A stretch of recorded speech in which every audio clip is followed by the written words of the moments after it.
Yeah.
Yes, it did. And I think it's going to address how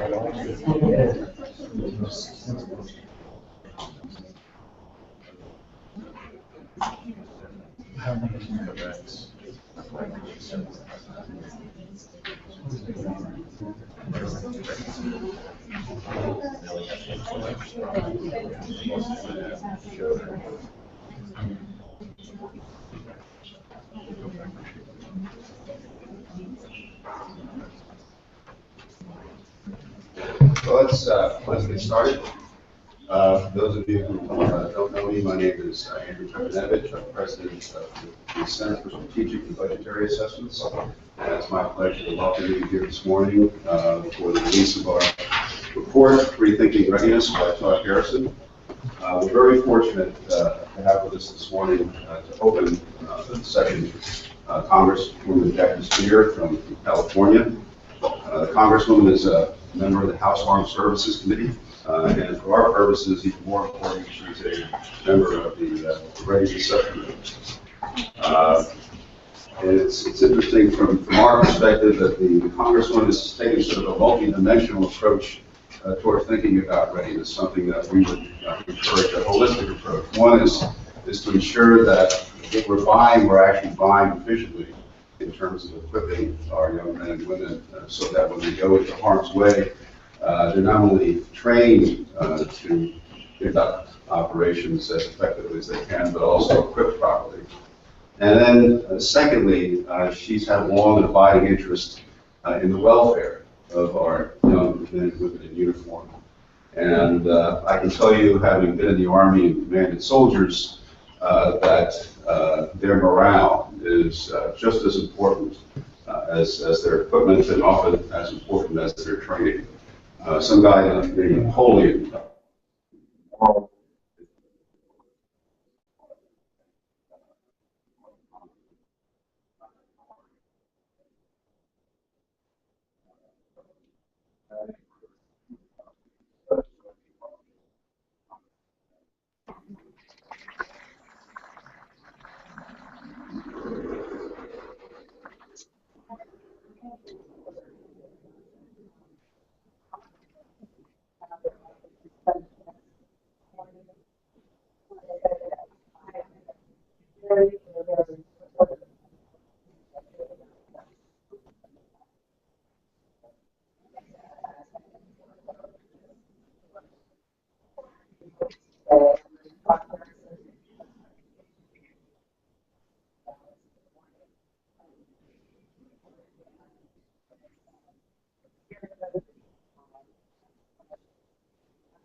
And hopefully you can raise the relevance of the kind of work you do on an ongoing basis. I actually have a somewhat unique perspective on the Armed Services Committee. I do not have a large military base in my district, and I have but a handful of defense contractors. So you may ask the question, what are you doing there? And the answer is manifold. One of them, I think, is to be a watchdog. It's taxpayer money that we're spending. And we need people on that committee that frankly don't have a vested interest on how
pursuing military personnel pay and benefit reform.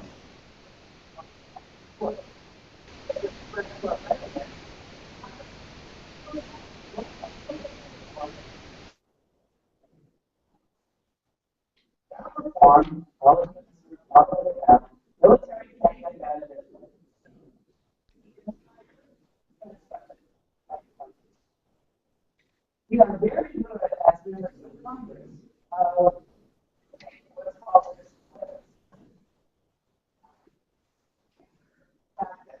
President doesn't speak on ISIL. And it's something that anyone in the House,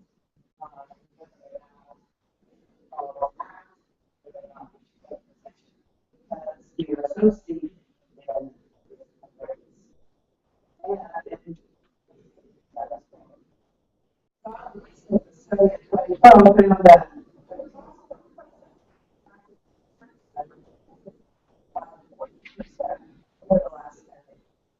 and that many of these increases have been conducted without an assessment as to what is most valuable to citizens.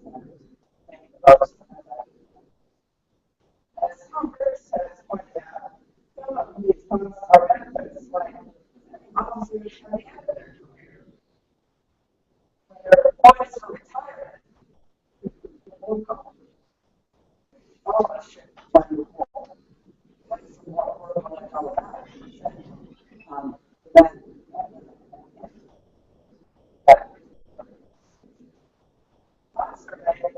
Service members of all ranks place a higher value in sick pay of conservative benefits by increasing and increasing basic pay was for members as more than 6 times the impact that a dollar spent increasing basic pay of officers. And service members do not value trying to provide with the cost of the provider. And more than 80% of service members in each age group would be willing to find the retirement collection pay if it makes it in exchange for a 1% increase in pay. Now, I had an amendment to survey groups on these issues, which was approved in conference last year. Which gives you a sense as to what a third of this issue is in Congress. Congress doesn't even want military pay and benefits policies. I'm hopeful that the amendment that I put in this NDA will survive.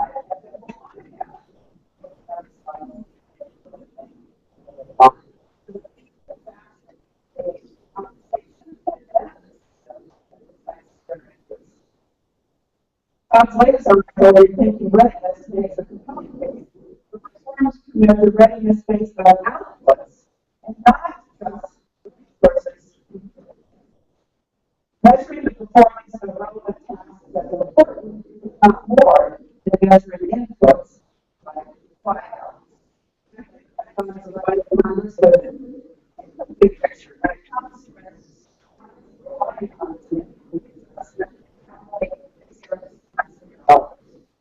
important now than ever that we have an accurate picture of our readiness intelligently and efficiently. Currently, Congress relies largely on inputs like flight hours and training rotation. There are very few measures of outcome of these inputs behind standards of assessment, which are by nature subjective and can also be unreliable as to the capabilities of their troops. All of this data is important, but it does not tell the whole story of the company's. Congress requires. I'm looking at ways to address this in next year's CSBA. First, it's a story about readiness and freedoms when you're on the ground. I was in Cartagena, Colombia recently, and I went for a visit of the LCS. Now, the LCS is coming to a lot of this. Something like actually, that's all. And as I went in, the tour by the manager who was high on the LCS, was also pointing to me what some of the issues were. Astonishing was how flawed the electronics was already. That it was actually not very functional, which meant that for a very small group of anyone serving that vessel, they were strapped in terms of being able to do their jobs, and as a result, exhausted from long hours they had to put in. As a side note, that also pointed out to me that it's very hard on this pastoral version to be able to see how the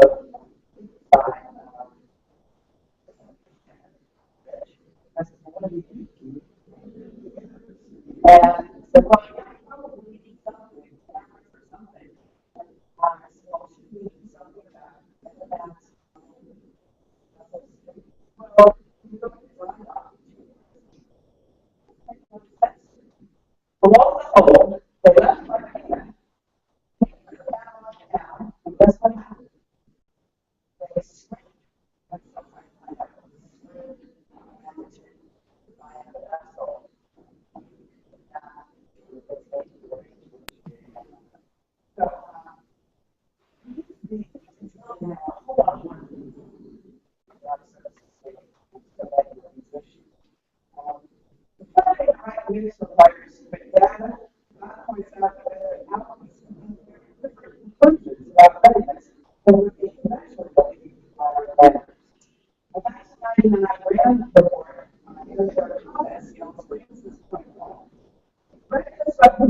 I remember I held a hearing on this issue.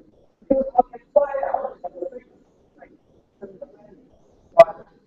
But what the grant study found was a strong correlation between the habit practice of medicine and the probability of a shock. And that mattered more when it came to performance than the overall experience levels. If you only look at flying hours, you would see that the effectiveness of our course depended on the type of training and how recently we had it. And this match with the inputs and capabilities has also been a systemic problem for very relevant parts. I thought the House Board of Oversight and public the price is wrong. And an effort to make so much more to draw attention to the fact that we have the biggest company growth parts in our agency. We don't pay a lot of attention to it, but it's dollars every year that waste of money. Let me give you an example. So, you get a little hardware store for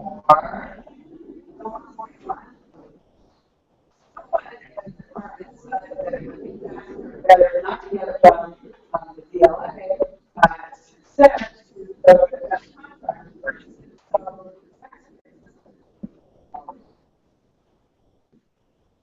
So, we have a long way to go in that regard. Active washers. The marketplace for this little package is $1.22. This contract charges $196. This is all potatoes. But you can actually get to talk about the charge for us. And I think you've done such a job in that regard as well.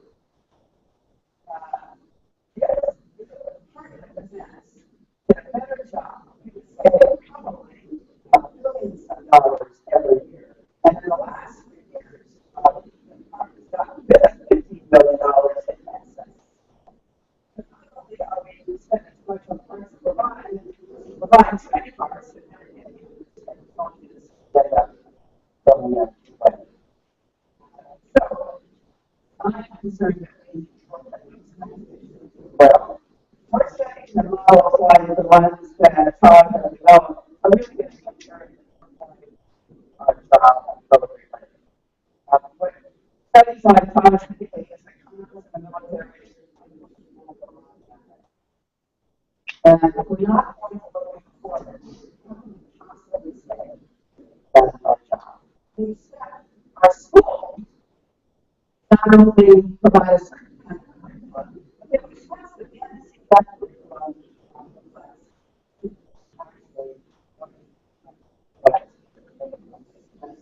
So it seems to me that as we move forward, I have to do a better job, and Congress has got to do a better job. Yeah, not just that and it's right. And this particular budget, one that I'm thinking of right now is when the Senate is $150 in funds from my daughter will stop raise $9 and upgrades to the other vehicles and took that money and reappropriated it for equipment to fund the 3 B-22 Ospreys. Now, what are we doing? And how does that affect what's in the readiness? Wouldn't it be shocking to find out that because it includes $9 for the 8 vehicles that one of which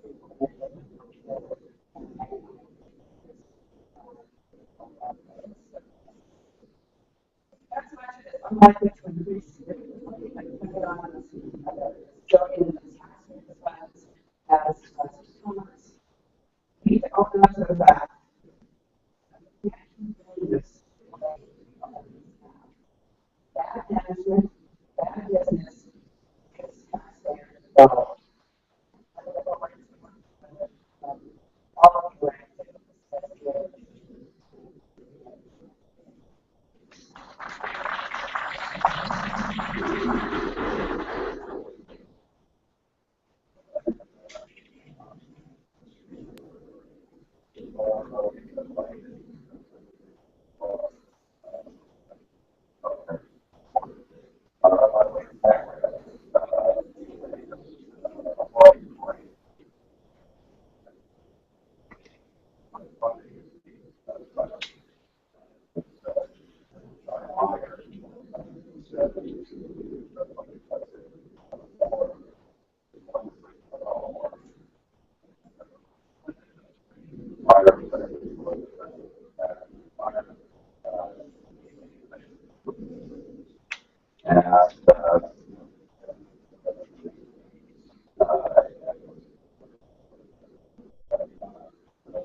I want to start by looking at the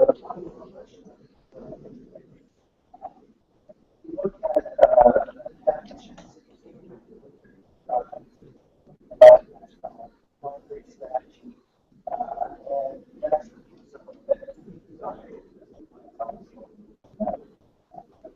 every part of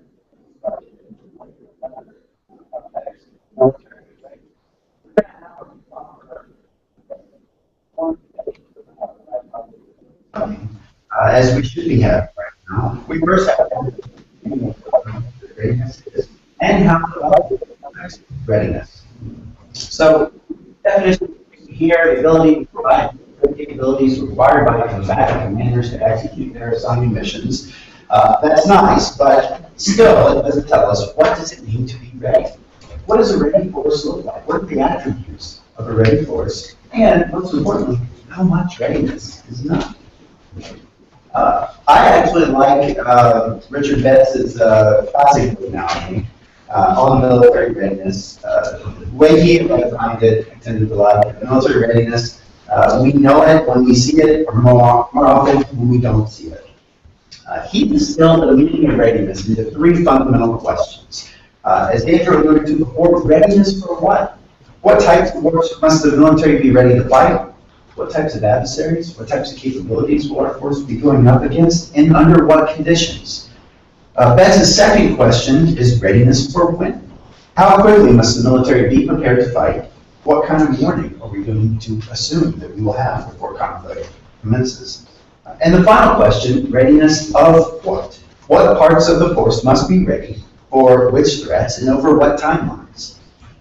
Now, the answer to all three of these questions are fundamentally matters of strategy. Readiness is really a strategic choice.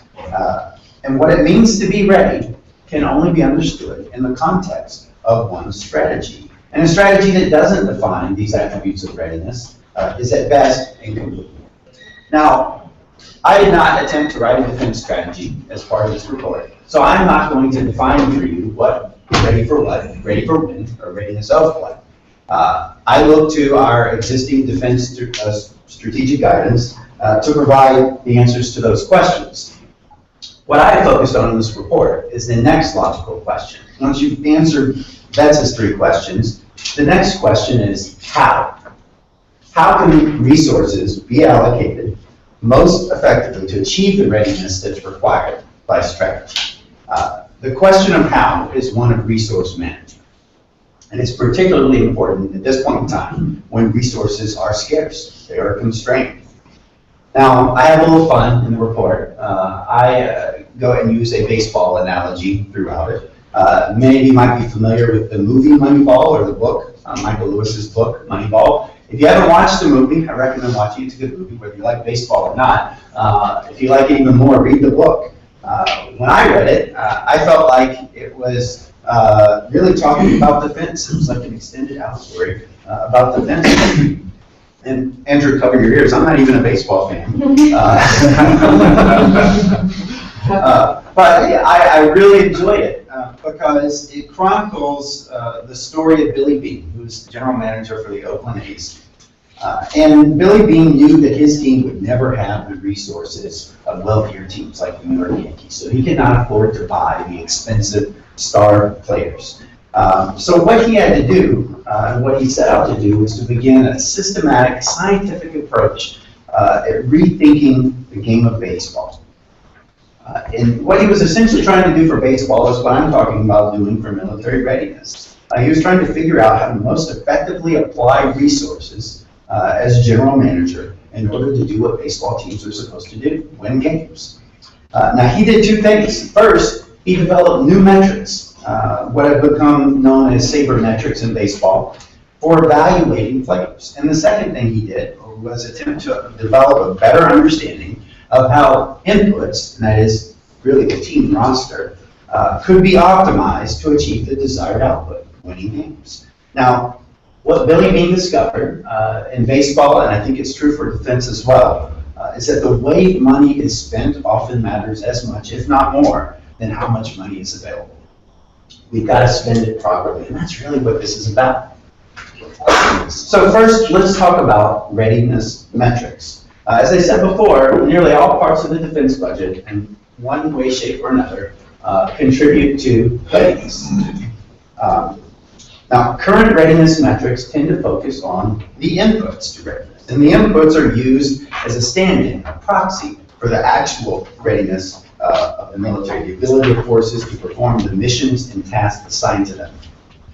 Now, SOARS, the status of readiness and training system, is one of the primary ways that we measure and report readiness. I was a former Air Force reservist, and I many times had to help the commander prepare our SOARS report every month. And I can tell you that there's a lot of pressure to not report a C2 rating. We needed to be C1, and it did not reflect well in the unit if we had to drop to a C2 rating.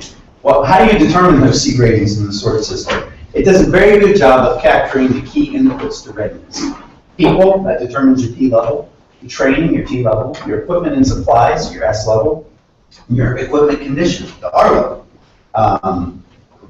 These are all the key inputs to readiness, and SOARS captures those, tracks them, and reports them adequately. Now, DoD has also developed in more recent years the Defense Readiness Reporting System, DRRS, and it basically incorporates the SOARS metrics, and it also adds a commander's self-assessment based on the mission essential task list the commander goes through and rates his or her own unit as to whether or not they're ready for each of the tasks assigned to them, and they get a grade of yes, no, or qualified yes. Not a lot of fidelity there, and it's ultimately subjective and based on the commander's own self-assessment, so there could be bias in there. I would expect there would be. Now, the problem with using input metrics is it doesn't actually tell us directly about the performance of forces. It assumes that if the inputs go down, readiness must have gone down proportionately. If the inputs go up, readiness must have improved proportionately. So it also doesn't account for the possibility of substitution effects. You've got target levels of inputs in all of these areas that you're supposed to meet. If you fall short in one of them, that knocks your C rating down. But what if you have a shortage of people in your unit, for whatever reason, but you actually have more training funds? Could you not, in some cases, possibly substitute additional training, cross-train personnel, so that you could get by with fewer people by using more training resources? Well, SORTS and DRRS does not actually capture the ability to do that. But it also leads to this circular logic of readiness. That's what I call it in the report. Is that when DoD comes to Congress, and this is true in the quarterly readiness reports it submits to Congress and in congressional testimony, when DoD comes to Congress and says, we have a problem with readiness, and Congress wants to know, well, what's the problem? What does DoD tell them? They say, we've got a shortage of flying hours. We were not able to send as many units through the National Training Center. We did not have as many steaming days as we needed in the Navy. They report shortages in inputs, and they use that to justify inputs. This is circular logic. We're using inputs to justify inputs. And quite frankly, it hasn't gotten very far on the Hill. You look at all of the warnings from the service chiefs, from the secretary and the deputy secretary prior to sequestration, warning about how bad it would be. All of the warnings, you look at them, they're talking about our inputs will go down. Well, duh. we know that when sequestration went into effect, it cut the inputs. And they're saying, hey, look what it did. It cut the inputs. It's not a very compelling argument, and ultimately it didn't work, and sequestration was allowed to go into effect anyway. So what do we need in terms of better metrics? Well, let's go back to the baseball analogy for a minute. Billy Beane's revolution in baseball began with new metrics, and it was born at a time, just the right time, because players' salaries were starting to skyrocket. Meaning more was at stake in resource decisions for these teams on which players they picked and how much they spent on them.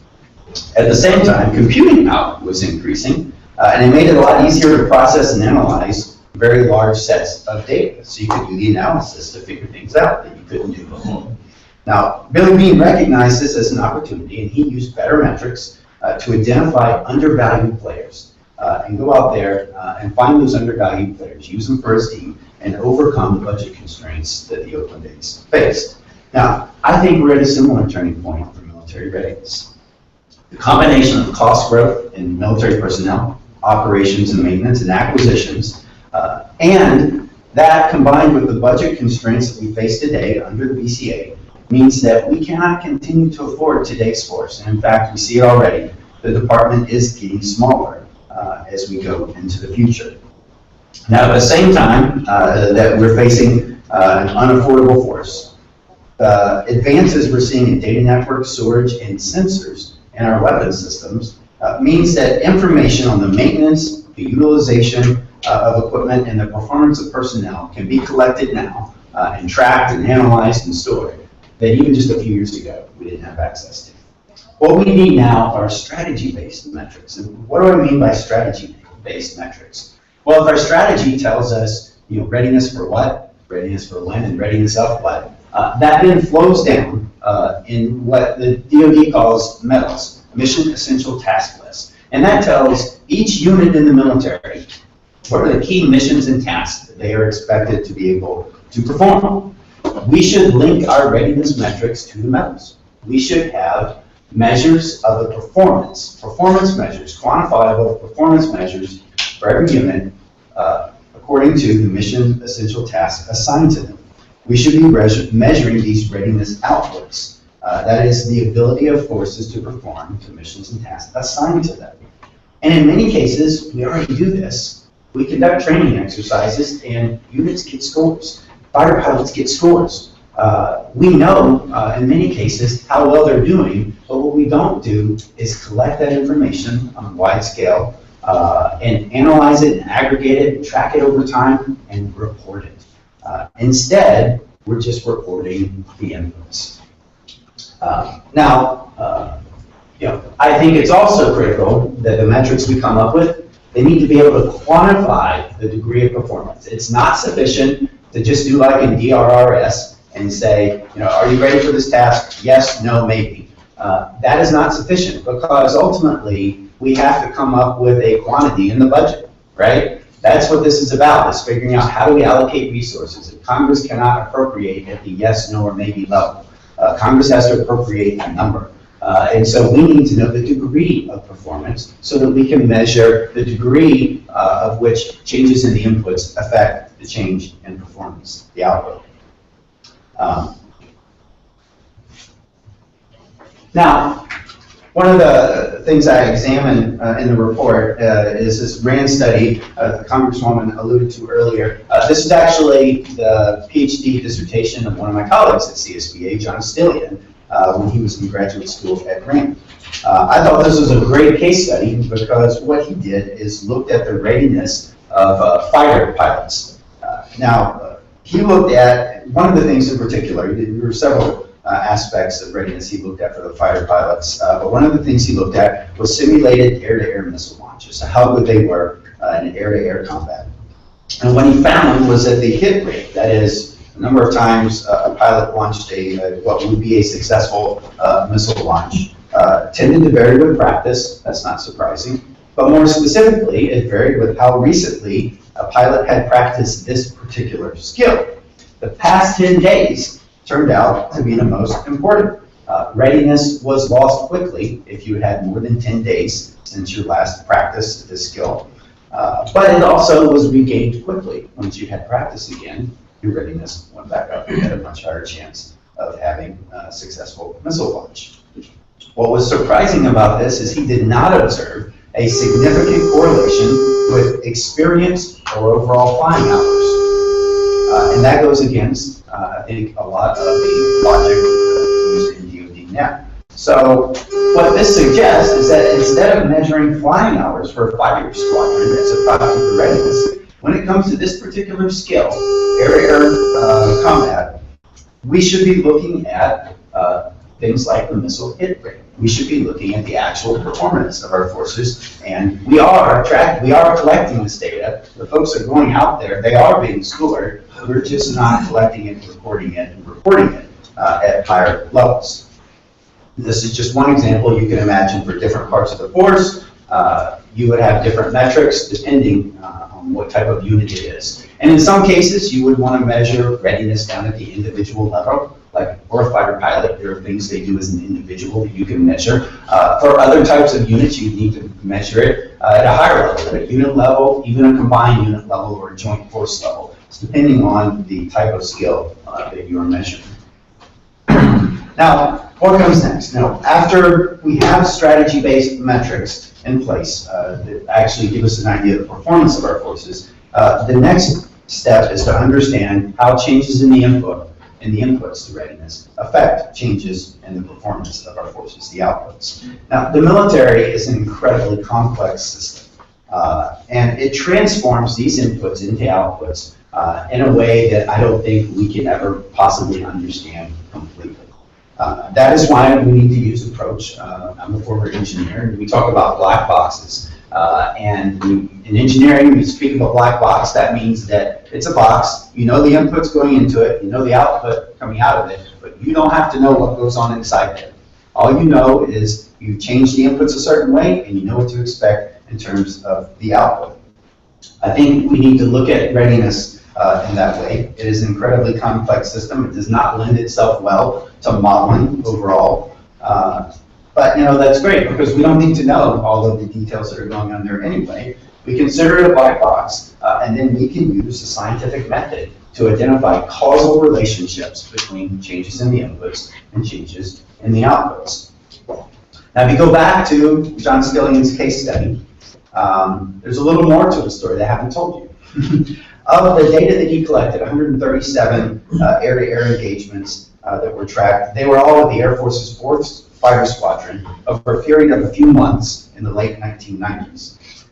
Now, it happened that that particular fighter squadron had a gap in training because they were deployed to the no-fly zone in Iraq.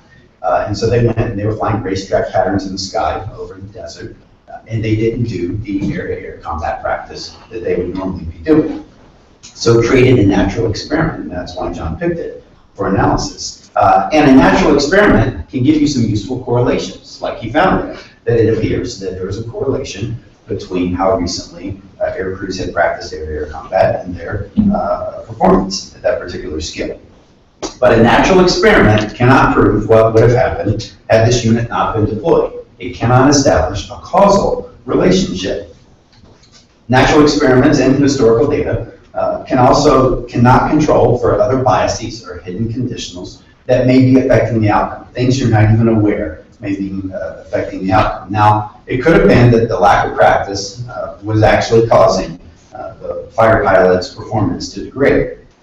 Could have also been, that performance drop could have also been caused by a drop in morale from the long family separations. Could have been a change in aircraft maintenance while they were deployed, or a change in squadron leadership when they returned.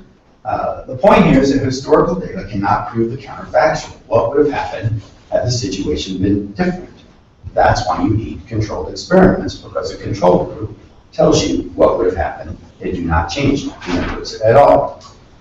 So how would an experimental approach to readiness work? Well, I've outlined the process here. It starts, of course, with collecting good readiness data, strategy-based readiness metrics, as I talked about earlier.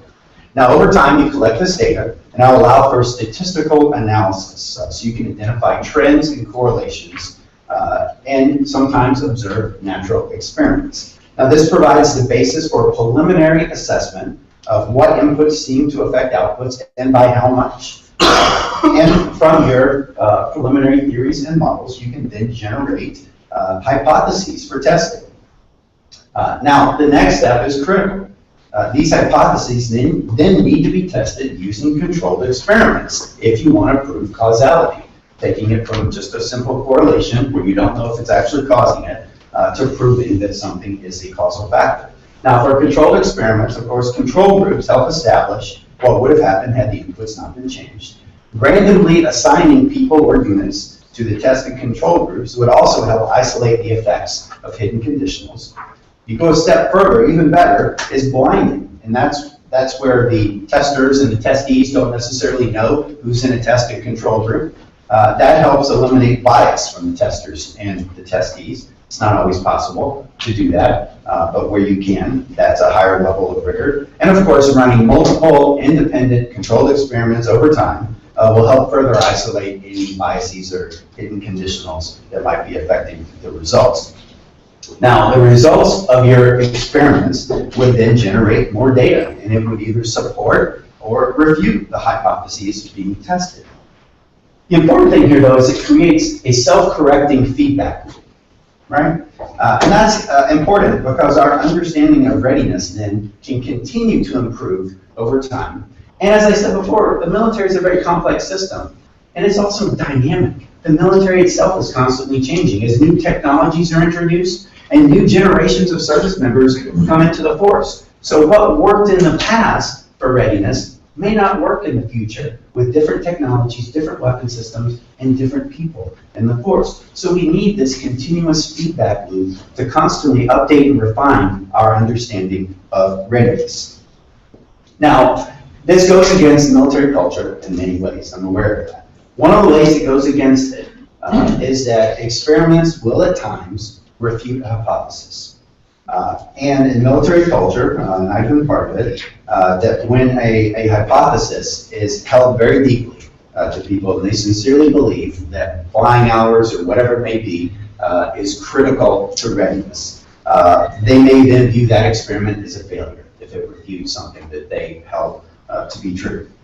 But you know, it's not called trial and error for a mistake. There's a reason this is a trial and error system. It's because sometimes you do get it wrong. And I would rather know that we got it wrong and that we are not allocating our resources properly so that I can fix the problem than continue barreling forward as we always have been and ignoring the fact that the military may have changed rather than our feet. Now, how does it differ than the current method DoD uses for resourcing readiness? Well, current method really, if you put it in this framework, it lacks two key parts of the process. First, grade out of the top, the strategy-based metrics for understanding readiness outputs. Without this, the military would be collecting the wrong data, and that could lead to erroneous or unjustified theories and models of readiness. Basically, we could be putting resources against the wrong things. We might be funding training that it turns out doesn't really matter. We may be underfunding a different type of training that matters a lot more. If we don't have good metrics, we won't know that. Also, the current method of resourcing readiness lacks controlled experiments to test hypotheses. As I said before, you cannot establish a causal relationship that these inputs change and the outputs are changing. You cannot establish a causal connection between those two without running controlled experiments. Historical data and natural experiments are not sufficient. They only give you correlations. Now, also, without a continuous feedback loop here, the military could actually miss disruptive shifts in warfare that change what readiness inputs are needed to achieve the desired level of performance. So, in summary, our current method for resourcing readiness starts with the wrong metrics, lacks experimental data to isolate causal effects, and does not have a continuous feedback loop to update and refine readiness theories and models. The current balance of inputs that we use for readiness was developed through decades of warfighting experience, and I don't want to dismiss that at all. It seems to work, as is evident by the high performance of our military. But just because the current balance of inputs seems to work doesn't mean it's optimum. And regardless of whether or not it worked in the past, it may not work in the future. And even if it does work in the future, the current balance of inputs we're getting knocked off balance right now because of whether it's sequestration, budget constraints, or quite frankly, interference by Congress and not allowing DoD to retire legacy platforms that they wanted or make necessary reforms and things like compensation or healthcare. Now, again, I don't want to dismiss the accumulated wisdom in our military of what is needed for high level of readiness. But that accumulated wisdom, I think, fits well into this process. That is where we should begin. That is the basis on which an experimental process begins. And if the current theories of readiness, the accumulated wisdom over decades of warfighting experience, if they're right, then the status quo has nothing to fear. This approach would prove it true. It would stand up to the rigors of experimental testing. So what are my recommendations? Well, first of all, I think DoD needs to develop quantifiable performance measures based on their existing mission essential task lists. I think in many cases we already have this. The units go through training, they are graded, they are assessed. We just need to collect that data and we need to be reporting it on a regular basis. Now, Congress then needs to take a look at these output metrics and determine what is most useful for their purposes, for oversight and resource allocation. And then I think Congress has a role in this because we need to update Title 10 U.S. Code, Section 482. Anyone's a staffer here can write down that section, go look it up. That's the part of the law that defines what DoD has to report in the quarterly readiness reports to Congress. If you look at that, it has, I think, 28 different items DoD is supposed to report on. They do not always report on all items, and they don't report completely. But if you look down that list of items, they're all input measures. We need to rewrite that. Congress needs to require DoD to report actual performance measures of the force. And then lastly, of course, the services then need to create a regular process for running controlled experiments to test these readiness theories and models and refine them and update them over time. There should be an ongoing process that needs to be institutionalized within the services and within the DoD at large. Now, I will be the first to tell you that better readiness metrics and experimental data cannot compensate for a poor strategy, a force that is mismatched to the strategy, or resources that are insufficient to execute the strategy. It can't do that.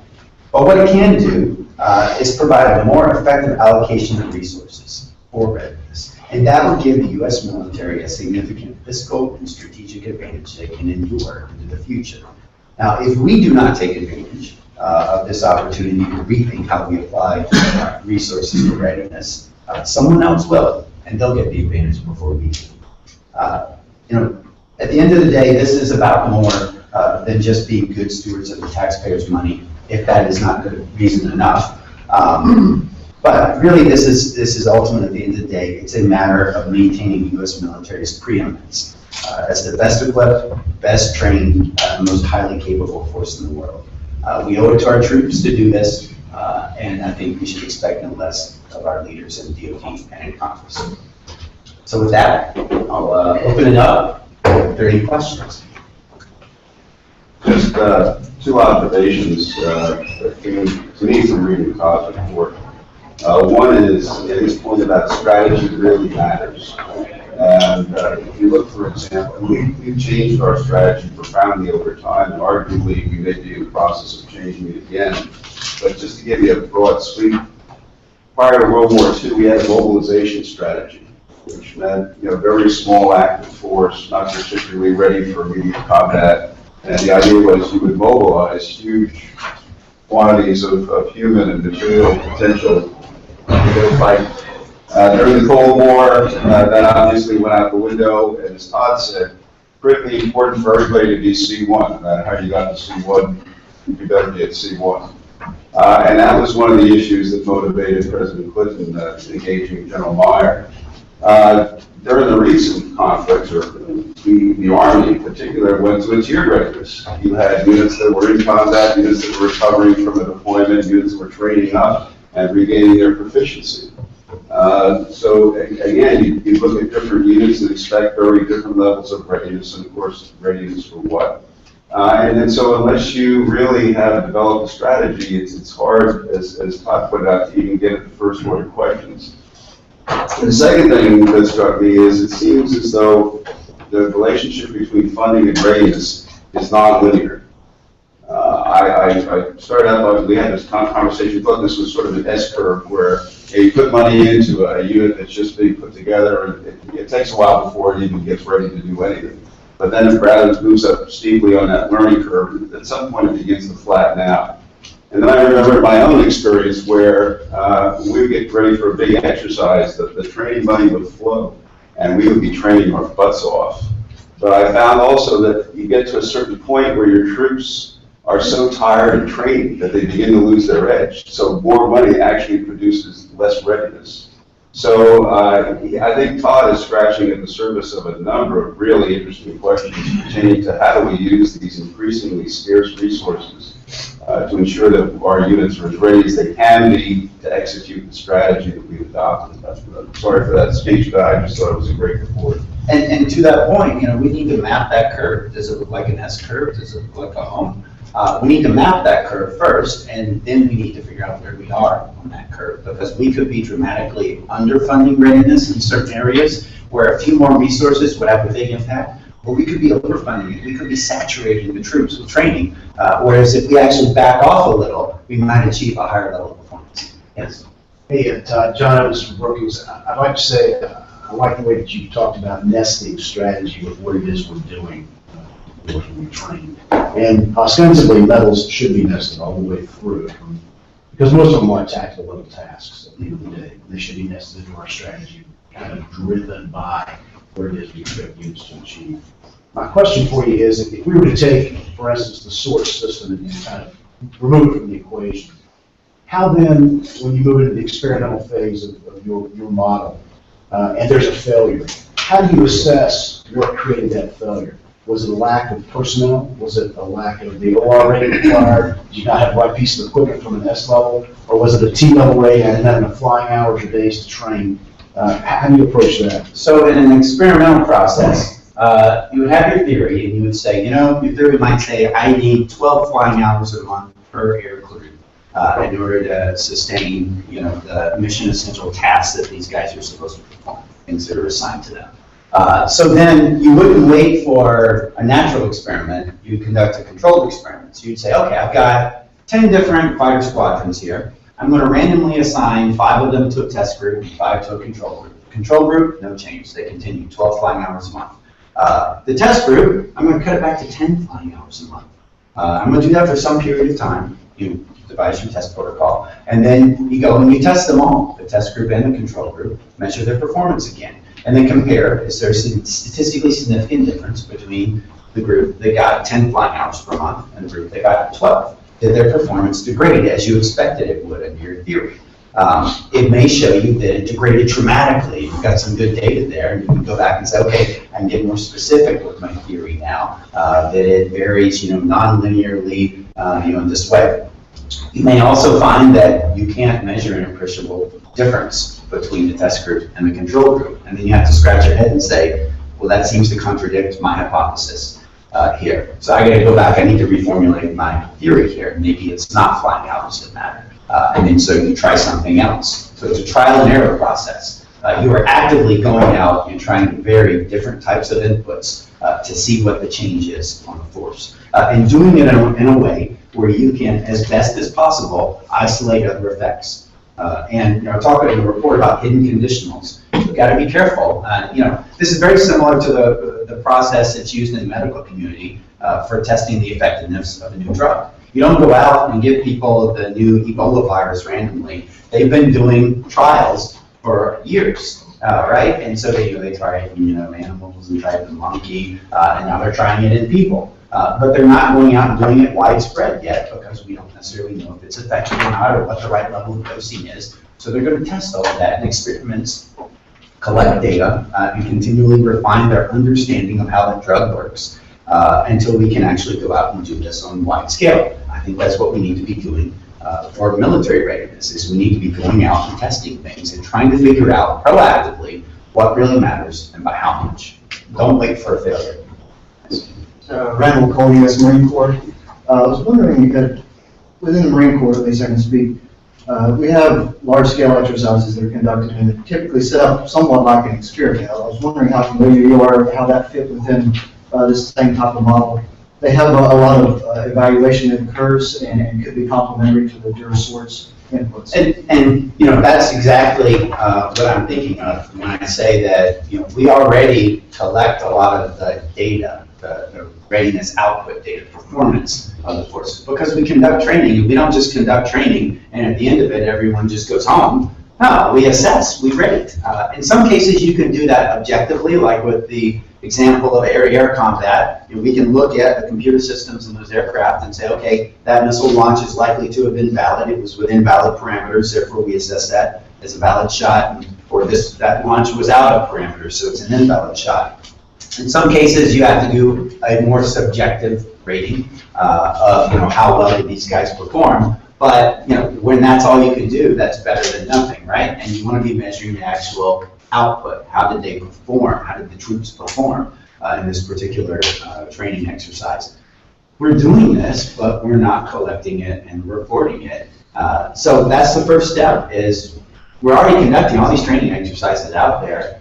Let's collect that data. Let's aggregate it. And let's start tracking it over time for the whole force. Then the next step is, hey, let's start varying the inputs in a scientific manner using controlled experiments, where we randomly select who goes in the control group and the test group, and let's try to prove causality. Yes, sir. Sir, Tom Burke, I'm the director of the Readiness for Navy Staff. Very interesting presentation and article, thanks. A couple of comments you made I wanted to comment on. You just talked about shot validations as an example. We do report that, and I understand, I guess I get the point, and it's worth noting that you'd like to see more transparency in how that gets reported, but keep in mind, in an ordinary unit, and you go through your training pillar that comes out with sorts or endures and answers to how training ready you are. If you went on a flight, for example, and you didn't get a valid shot, you get a 0, you get no points. So your readiness does not reflect poorly because you didn't have a valid shot. Whereas if you get a valid shot, which is validated by your higher echelon above you, then your training reflects appropriately. So it is embedded in the sorts and now in your system. It's just that it's very, you can't easily pull that answer out and say, well, which pilot missed with his torpedo shot? Which pilot missed with his missile shot? You can't see that directly, but it's absolutely embedded in the system. It's part and parcel of the system. So I very much understand your message, though, as we talk about flying hours going in. They go in because they do correlate pretty nicely to an output, a readiness output. In Navy, for example, we're a little different. I always intend to say this, with the Navy we're different. And there's a lot of truth to that, but we've done a sort of a tiered readiness system really for our entire history because we have to. When you bring a capital ship in to a yard period for a year, why are you going to pay to keep the crew ready? In the way, combat ready in the ways you would have done it at sea. Why are you going to pay to make that air wing ready to go to do C1 combat operations? You're not. So you will find a much lower level of readiness for a unit that is just back from deployment, just getting into the maintenance phase, and then as they get closer to the next deployment, they'll come up much higher in readiness. And when they get ready, we'll see. That's the other thing that's a little bit different about it. We don't just keep units ready, sitting around a garrison. We push them forward because the Navy's not relevant if they're not present. So when a unit gets ready, and I'm not trying to disparage those who are here. So I'm just saying we've got to be out there to be present, to be relevant. So we'll get a unit ready, and then we'll spend that readiness. We'll send that unit, we'll deploy them, they'll bring them home, and they'll bathtub again. So we're constantly doing this throughout the life cycle of the Navy, which might make us a little different in the context of what you're describing. Because I've been a CEO of an aviation squadron and then 2 ships, USS Blue Ridge and USS Ronald Reagan. I never changed the commander's assessment, ever. With the output metrics I got that told me how ready my unit was what it was. And then I would very often write lengthy words explaining why I didn't like this metric or I thought this was a little off or whatever. I'd explain in the words why I thought this or that was problematic from what the metrics were telling me. But I would never just change the metrics. So if units do that, I'm sure they probably do, but in my 6 years, I've never done it. So can I just I'm sorry, I don't take some of your time, but I want to make the tiered readiness point because it might help us in getting more understanding of what you're talking about, I think. And the other big one is the feedback loop. It's very difficult, I think, for everybody, and I'm working hard on it in my job, trying to figure out how you, for example, in 2012, program money for 2014, and then figure out all the things that have changed from the time you program that money to the time execution actually happened, figure out what happened, and how do I unbundle the good readiness funding decisions I made versus the bad ones against the backdrop of the real world and what's been going on. Thanks. So, responding to what you said, I fully recognize that each of the services, the way they measure readiness down to the lowest level, unit level, and individual level in some cases is different. The way they aggregate those scores up in DRRS and what the commander's self-assessment is based on differs by service, and some of them are more objective standards than others. But in many cases, you look at the details and it's based on subjectively established targets of readiness levels, what it takes. And to your comment of, in your experience, it seems to correlate well, the actual readiness output to the inputs. Correlation is not enough, right? We need causality and natural experiments, and where the force is naturally going through that bathtub effect in between deployment cycles. That's not enough to prove a causal connection. We need to conduct controlled experiments. There's an important difference to be made there. Now, it's not always going to be easy to do, and it won't always be possible to conduct controlled experiments. But I think we can do better than what we're doing now. And if there really is a tight connection, a causal connection between flying hours and successful torpedo strikes, then prove it, right? Let's prove it. Let's run some controlled experiments. Let's show the data. Need to be in a classified form, I would imagine, but show it. That's what needs to be reported to higher levels in DoD and to Congress. If the military wants to make the case that cutting readiness inputs is actually affecting the readiness output of the force, that our men and women cannot do their job as effectively, show the data, show the connection. And I don't think DoD has done that, and that's why it's such a weak argument on the Hill to say, well, you cut back on our flying hours, so you cut back on our flying hours. that's what I can tell you. You cut our flying hours budget, we flew fewer hours, and that's bad, and so readiness went down, and so we're a C2 or a C3. That we need to do better than that. Yeah. So you're arguing for more exercises, more kind of Controlled experiments. before Controlled experiments. the war, we used to do a lot of exercises, like trying to keep ready and keep the service. Not just exercises, controlled experiments. Vary the inputs in a controlled, scientific manner so you can actually establish causal relationships. That's what I think is lacking. I just want to throw out 2 words, modeling and simulation. In his way, you might get to the usefulness of that. Your way, we have no idea. Modeling and simulation cannot replace flying hours. Cost savings wise, it's a huge benefit. There was a huge move to go to modeling and simulation prior to the bonuses of OCO and GWAT funding. We don't talk about that. So That would be a point. So let's measure, does someone flying in a simulator achieve, 2 hours in a simulator, is that equivalent to 2 hours actually in the cockpit for certain tasks? Let's test that. Let's don't just assume that it is, and let's don't just rely on historical data or natural experiments or our intuition or what we've observed. Let's actually go test it. Let's put it through a rigorous process. That's what other fields do. One of the things I cite in the report is how social sciences have adopted experimental approaches in more recent years as the technology has improved. Not to be political, but we're on the hill here. In the 2008 and 2012 presidential election, the Obama campaign was masterful at using big data and using controlled experiments to figure out how to get their message out most effectively. One of the things I cited is the Obama campaign in 2012, before they would send out an email fundraising request to their supporters. They have a list of several million supporters. Before they would send out an email requesting funding, they would conduct controlled experiments on a subset of the people on their email list, a few thousand people. They would test everything down to the subject line of the email, the pictures that were embedded in the email, the text of the email. They would test all of those things multiple times, refine their message until they found something that was the most effective at generating click-through and donations. Then they would roll it out and send it to 1 million people.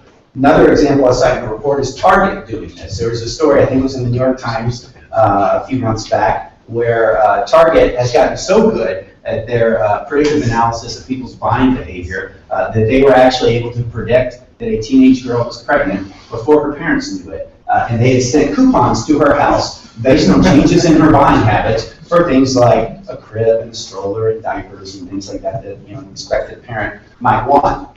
And that's because they observed changes in her buying power and her buying habits. And one of the things they found is there's actually a very tight connection between when a woman changes from a certain type of lotion that they use that's scented to unscented lotion. There's a strong connection to them being in their second trimester, perhaps having morning sickness and being sensitive to odors like that. So they're collecting this data all the time, and apparently people are hacking in and stealing it. But if they can do that to refine their marketing practices to generate a little more profit, can't we be using some of those same techniques in the military to refine how we're allocating resources so we can be more effective at providing national security for the nation? You mentioned in your study that even experiments can't really correlate combat. We found military captain would recognize there's an awful lot difference between doing a training at the training center, doing our experiments before we go out to sea, or flying a simulator. Nobody dies in a simulator. The first time a bullet goes whizzing over your head, your whole parameter changes. The question of whether your controlled experiment can really give you a question of whether somebody's going to perform in combat. Commander's decisions change a hell of a lot when he starts seeing his troopers go down, and that sort of thing. And I raised that point in the report because I think that's a valid question. I don't know a better way though, right? Unless we actually start shooting at our troops and train on exercises, which clearly would be a very bad idea. So I think that this is not perfect, but it gets you closer to a better answer. And that's the whole point is, we got to get closer to a more optimum result. I think this gets us incrementally closer, but by no means is this going to be perfect. And one of the things I raised is that often when we get into combat, we find our units being given tasks and missions that they were actually never assigned to begin with, things that they weren't supposed to be doing, but they find themselves in combat doing. And, you know, how can you control for that? How can you anticipate that? You do the best you can, but at the end of the day, you know, you can only plan for the things you're planning for. Sir, Mark Army Fellow, could you talk a little bit about how you would quantify particularly collective tasks? So I feel like a brigade is not the sum of its marksmanship scores. Right. So kind of how you would get at that level? Yeah, so that's where I would rely on. I think we're probably already, we've got metrics for this. We send a brigade through, you know, National Training Center. You know, I've never been one of those exercises. I'd love to go sometime. But I'm sure we've got all kinds of metrics that those units are graded on when we go through. Things that require the unit to operate collectively or in piece parts. And that is what is important. When you're, you know, measuring the effectiveness of a PCT, it's not about the individual at all. In many cases, it's not about their individual skills. It's about their collective skills and how well they work together and coordinate their actions. So I think the level at which you measure readiness has to be different depending on the task you're measuring and the type of unit that you're attempting to measure. So I don't think there's a silver bullet. There's not, you know, one set of metrics that should be common across the entire force by any means. I think it's got to be tailored to each different type of unit and the types of missions and tasks assigned to those units. Brother Adedi from CBO. I'd just like to make a comment that at CBO we try to, maybe a year or two ago, relate resources to readiness the way you are trying to do at the beginning of your talk by using macro level data like that we see in the budget justification documents for the services. Things like T ratings, O&M spending, up tempo, and things like that. And also, even at the unit level, we tried to do a statistical analysis. We couldn't do it because of many reasons. One of them is that we had a lot of statistical problems with the accuracy and the way the data is being collected, and also in the conceptual nature of what we are trying to do. So we ended up recommending something similar to what you have in your POPO, the experimentation thing. And we recognize that those things already exist at the MTC level for the Army, and similar things for the Navy when they do the fleet exercises. So if we can collect that data, it will be something useful to move this understanding further. So just want to pass that comment out. I'm glad you were here. I think you're referencing a 2011 or 2012 CBO study. Correct. And that's cited in the report. That actually was the genesis. That's my report. You're man. So I'm just expanding and echoing what the CBO has been saying, and you. But yeah, absolutely. You know, obviously I agree. But yeah, this is exactly what we need to be doing. And you know, that's what, you know, took me off to pursuing this line of thinking about readiness is, hey, we can't establish any real connection here because we don't have reliable metrics, right? And we haven't done controlled experiments to prove causality. And this is not easy. I mean, this is not just a cultural shift for the military. But you know, this is really a hard thing to do. We have to actually go out and design controlled experiments to test things that are hard to do. It requires resources, and resources are being diminished. But you know, there are some opportunities in there as well. You know, for example, if we know we're not going to have enough flying hours for all of our fighter squadrons, instead of just allocating the cuts by saying, well, this unit's already at a lower tier of readiness, so let's go ahead and just drop them down even more. This unit was at a decent level of readiness, so let's try to protect them so we have a certain size of our force that is still properly trained and ready. You know, instead of doing it that way, let's actually use this as an opportunity to say, all right, let's run a controlled experiment, and I'm going to randomly select some groups, some units that will have a decrease in readiness inputs, and we'll try decreasing different types of readiness inputs and decreasing to different levels, and we'll set aside a control group as well that we don't touch, and we maintain their kernels. But we've got an opportunity to do this right now, and actually use the downturn and the cuts in readiness funding as an opportunity to generate better data and a better understanding of readiness and how we can resource it in the future. Some of my favorite. Pat. I have a reservation, Todd, about the practical execution of the approach. I worry that we would inevitably wind up inappropriately privileging those outputs that are relatively easily quantifiable. I mean, air-to-air combat, the launches and parameters, that's fine. A Bradley company going down the bowling alley out at Port Irwin. We can measure the gunnery accuracy, 3 points to the right of the decimal. What about dismounted operations by the guys inside the box? Now, I understand, that's the sort of thing where it'll be a judgment call and there'll be some sort of OCs and so on. But I worry that this is, another way of saying self-correcting feedback loop is teaching to the test.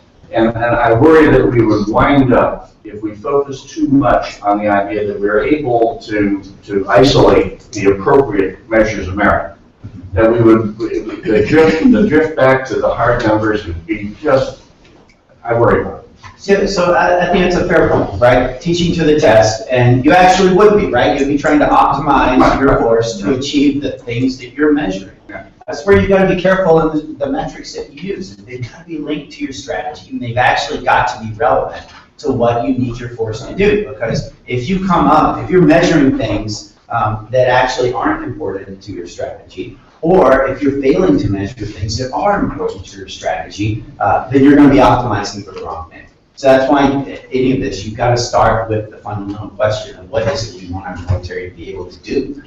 What does it say in our strategy? When are they going to need to be able to do it? Is this, are we looking at, we're going to have 6 months warning before we deploy a major ground force in the future? Are we assuming that in our strategy? If we're not, then we need metrics appropriate to test how quickly our forces could spin up and deploy. Valid point. I think the answer is you got to start with serious questions about what are you measuring, and make sure you are measuring the things that really do matter to you. Any other questions? I think we're up on our time limit here. If there are any other questions after, feel free to follow up with me, an email or phone call. Hang on a second.